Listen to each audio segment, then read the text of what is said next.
नमस्कार, प्रादेशिक समाचार के साथ मैं आसिया नाजरी। पहले मुख्य समाचार।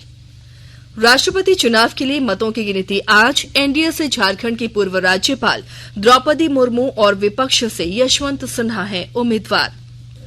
प्रधानमंत्री नरेंद्र मोदी ने देश में कोविड से बचाव के 200 करोड़ टीके लगाए जाने का लक्ष्य हासिल करने पर स्वास्थ्य कर्मियों की प्रशंसा की, पत्र भेजकर दी बधाई।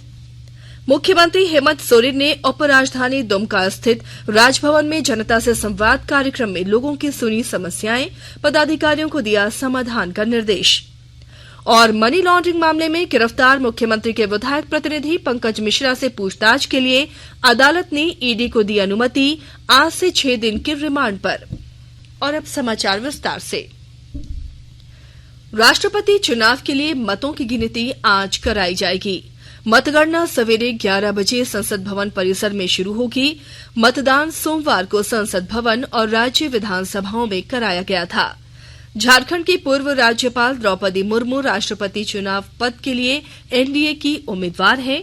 Biju Janata Dal, YSR Congress party, Janata Dal secular, Shiromani Akali Dal और झारखंड मुक्ति मोर्चा समेत कई क्षेत्रीय दल द्रौपदी मुर्मू के पक्ष में अपना समर्थन दिए हैं।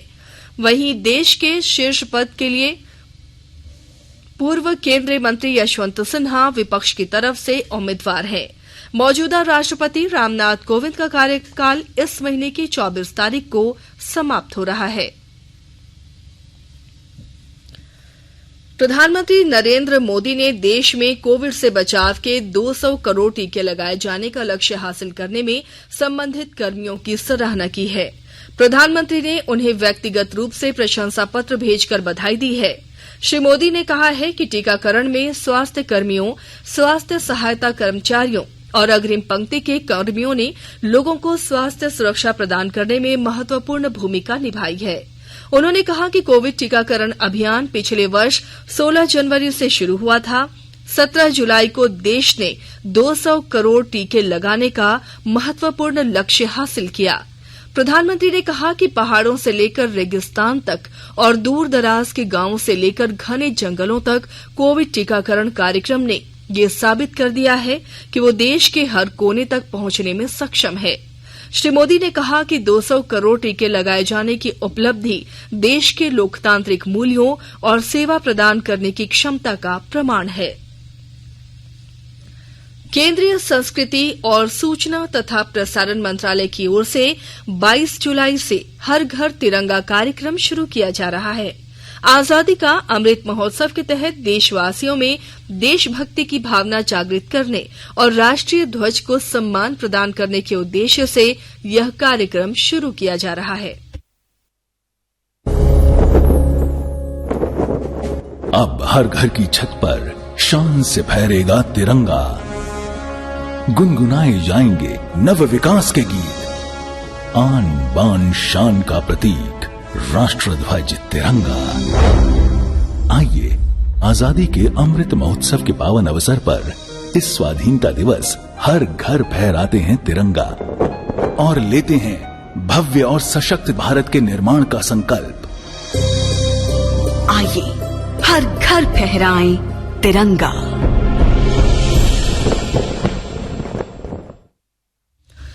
तुपुदाना की महिला दारोगा संध्या टुपनो की हत्या मामले में रांची के वरीय पुलिस अधीक्षक किशोर कौशल ने बताया कि इस मामले में स्पीडी ट्रायल चलाकर आरोपितों को सजा दिलाई जाएगी।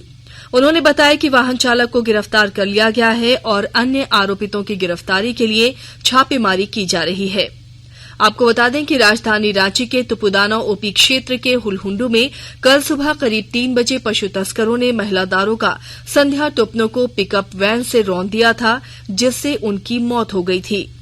वर्ष 2018 बैच की अधिकारी टुपनो तुपुदाना में नियुक्त थी। इधर भाजपा के राष्ट्रीय उपाध्यक्ष और पूर्व मुख्यमंत्री रघुवर दास ने ट्वीट संदेश जारी कर मामले की सीबीआई जांच कराने की मांग की है। झारखंड उच्च न्यायालय के मुख्य न्यायाधीश डॉक्टर रवि रंजन और न्यायाधीश एसएन प्रसाद की खंडपीठ में छठी जेपीएससी सीमित उप समाहर्ता प्रतियोगिता परीक्षा को लेकर दाखिल याचिका पर कल सुनवाई हुई। इस दौरान सरकार की ओर से मामले में समय दिए जाने की मांग की गई, जिसे अदालत ने स्वीकार करते हुए मामले की अगली सुनवाई 3 अगस्त को निर्धारित की है। आकाशवाणी के ताजा तरीन समाचारों के लिए आप हमारी वेबसाइट newsonair.com पर लॉग इन कर सकते हैं। ताजा समाचार Twitter handle @AIR news alerts और Facebook page All India Radio news पर भी उपलब्ध है। आप प्रादेशिक समाचार एकांश के ट्विटर हैंडल @AIR न्यूज_रांची और फेसबुक, इंस्टाग्राम पेज तथा YouTube channel AIR news Ranchi पर भी हमारे बुलेटिन सुन सकते हैं।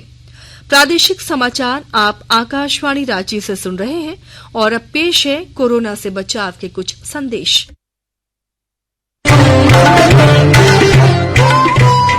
कोविड-19 से बचाव और सुरक्षित रहने के 3 उपाय। मास्क लगाएं, 2 गज दूरी है जरूरी, सुरक्षित दूरी रखें, हाथ और मुंह साफ रखें।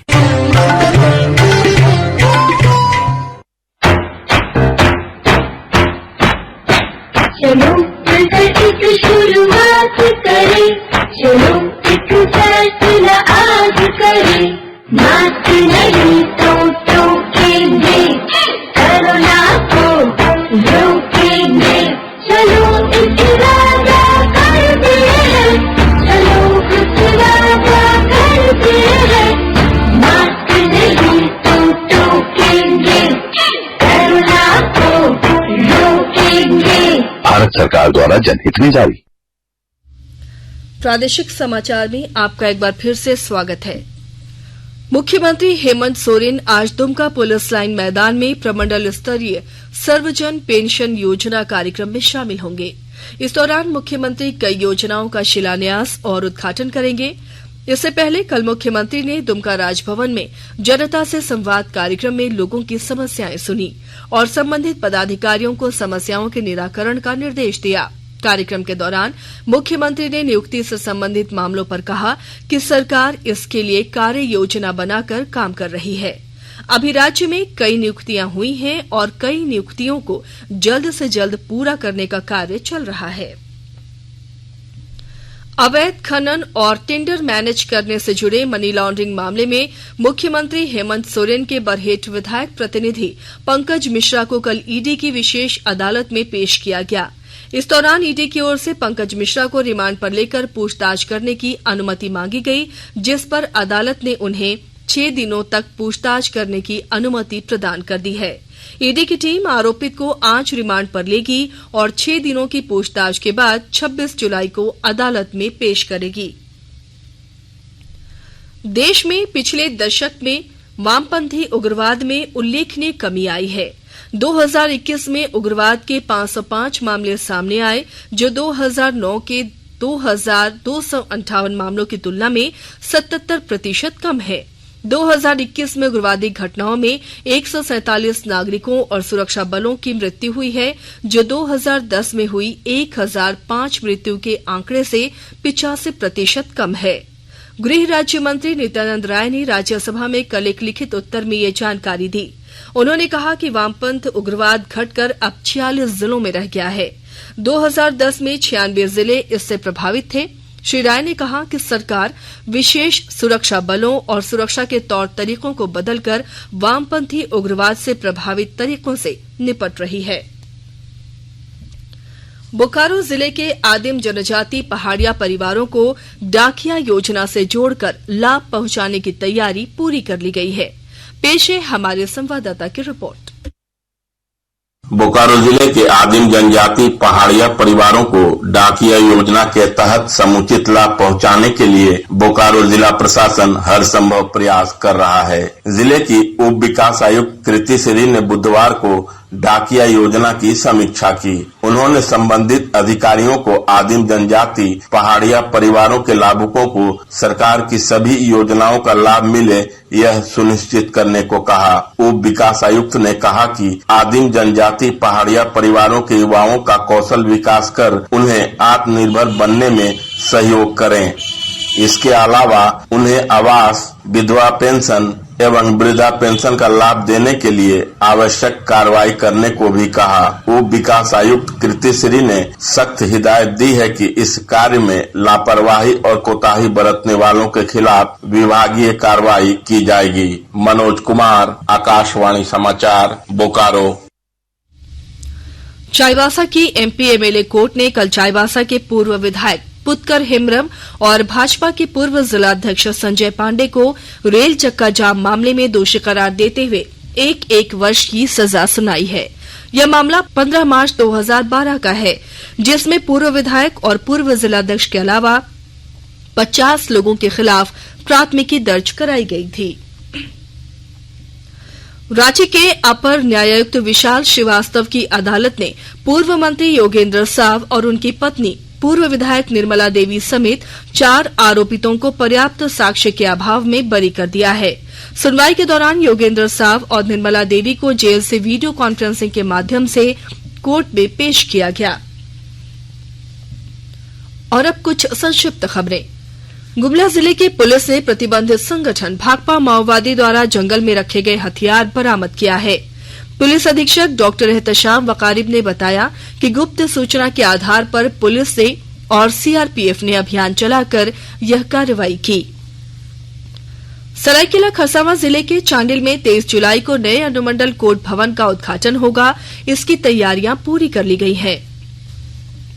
गुमला जिले के झारखंड छत्तीसगढ़ सीमा स्थित रायडीह थाना क्षेत्र से पुलिस ने मवेशियों के साथ 2 वाहन को जब्त किया है। सिमडेगा जिले के कोलेबेरा स्थित नवाटोली डैम में डूबने से एक व्यक्ति की मौत हो गई। सिमडेगा के उपायुक्त आर रोनिटा ने राम रेखा धाम पहुंचकर पर्यटकों की सुविधा और सुरक्षा व्यवस्था का जायजा लिया। सिमडेगा नगर परिषद क्षेत्र में सिंगल यूज प्लास्टिक पर रोक के लिए नोडल पदाधिकारी प्रफुल्ल बोद्रा ने छापेमारी अभियान चलाकर 50 किलो प्लास्टिक जब्त किया है। और अब अखबारों की सुर्खियां। राज्य से प्रकाशित लगभग सभी अखबारों ने तुपुदाना की महिला दारोगा संध्या टोपनो की हत्या की खबर को प्राथमिकता से प्रकाशित किया है। प्रभात खबर ने लिखा है, बसिया और खूंटी में बैरियर तोड़ दौड़ाता रहा वाहन, तुपुदाना में महिला दारोगा को कुचलकर मार डाला। हिंदुस्तान का शीर्षक है, गो तस्करों ने महिला दारोगा को रौंदा, मौत। दैनिक जागरण ने निलंबित आईएएस अधिकारी पूजा सिंघल को समन जारी किए जाने की खबर को पहले पन्ने पर जगह दी है। वहीं दैनिक भास्कर ने गिरिडीह जेलर की गाड़ी पर अपराधियों द्वारा फायरिंग की खबर को पहले पन्ने पर जगह दी है। इधर रांची एक्सप्रेस ने 2.5 वर्ष में लाखों श्रमिकों की सुरक्षित घर वापसी की खबर को प्रमुखता से प्रकाशित किया है। अंग्रेजी दैनिक द टाइम्स ऑफ इंडिया और हिंदुस्तान टाइम्स ने मुख्यमंत्री हेमंत सोरेन के विधायक प्रतिनिधि पंकज मिश्रा को रिमांड पर लिए जाने की खबर को पहले पन्ने पर प्रकाशित किया है। और अब अंत में मुख्य समाचार एक बार फिर। राष्ट्रपति चुनाव के लिए मतों की गिनती आज। एनडीए से झारखंड के पूर्व राज्यपाल द्रौपदी मुर्मू और विपक्ष से यशवंत सिन्हा हैं उम्मीदवार। प्रधानमंत्री नरेंद्र मोदी ने देश में कोविड से बचाव के 200 करोड़ टीके लगाए जाने का लक्ष्य हासिल करने पर स्वास्थ्य कर्मियों की प्रशंसा की, पत्र भेजकर दी बधाई। मुख्यमंत्री हेमंत सोरेन ने उपराजधानी दुमका स्थित राजभवन में जनता से संवाद कार्यक्रम में लोगों की सुनी समस्याएं, पदाधिकारियों को दिया समाधान का निर्देश। और मनी लॉन्ड्रिंग मामले में गिरफ्तार मुख्यमंत्री के विधायक प्रतिनिधि पंकज मिश्रा से पूछताछ के लिए अदालत ने ईडी को दी अनुमति, 8 से 6 दिन के रिमांड पर। इसके साथ ही आकाशवाणी रांची से प्रादेशिक समाचार का ये बुलेटिन समाप्त हुआ। नमस्कार।